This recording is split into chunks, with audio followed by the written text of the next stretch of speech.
మహర్షులు అతిలోక మహిమాన్వితులు. త్రికాలగ్నులైన మహర్షులను గురించి తెలుసుకోవడం అత్యంత అవసరం. తెలుసుకోవడమే కాకుండా వారు ప్రతిపాదించిన ధర్మతత్వాలు, అందించిన సందేశాలు ఆచరించాలి. దుర్వాస మహర్షి అత్రి మహర్షి అనసూయ దంపతుల కుమారుడు. శివుడి అనుగ్రహంతో జన్మించినవాడు. దుర్వాసుడు క్రమముగా పెరిగి మహోగ్ర తపాన్ని ఆచరించాడు. దాని ఫలితంగా తలచినంత మాత్రానే ఏ లోకంలో అయినా తిరగగలిగే సామర్థ్యాన్ని సంపాదించాడు. ఒకసారి దుర్వాసుడు విష్ణుమూర్తిని దర్శించి అతడు ఇచ్చిన పారిజాత మాలను తీసుకుని వస్తూ ఉన్నాడు.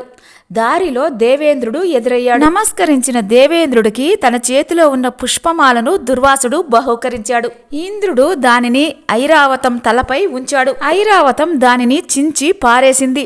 దుర్వాసుడు అది చూసి, నీ ఐశ్వర్యమంతయు గంగపాలు అవుతుంది, నీ ఐరావతం శిరస్సు ఖండింపబడుగాక అని శపించాడు.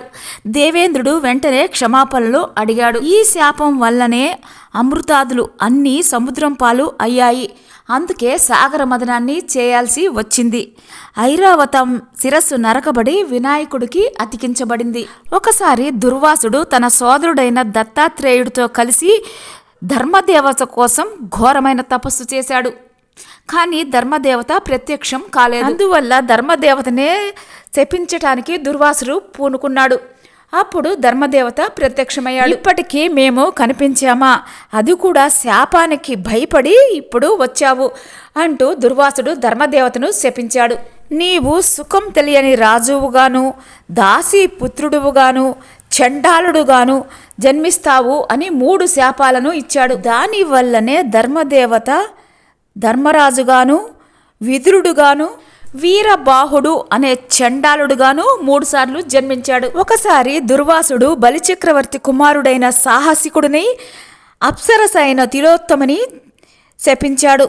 అందుకే సాహసికుడు గార్ధబాసురుడు అనే రాక్షసుడిగా జన్మించి కృష్ణుడి చేతిలో చంపబడ్డాడు.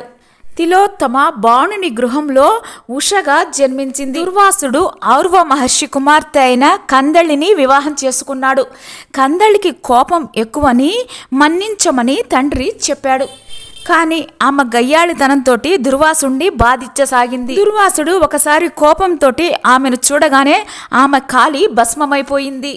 దుర్వాసుడు ఆమె పేరు భూమిపై శాశ్వతంగా ఉండేట్లు కదలి వృక్షాన్ని సృష్టించాడు. అదే అరటి చెట్టు. కందళి భస్మం అవటం వల్ల కందళి తండ్రి దుర్వాసుడిని శపించాడు. అంబరీషుడి చేతిలో ఘోర అవమానాన్ని పొందుతావని శపించాడు.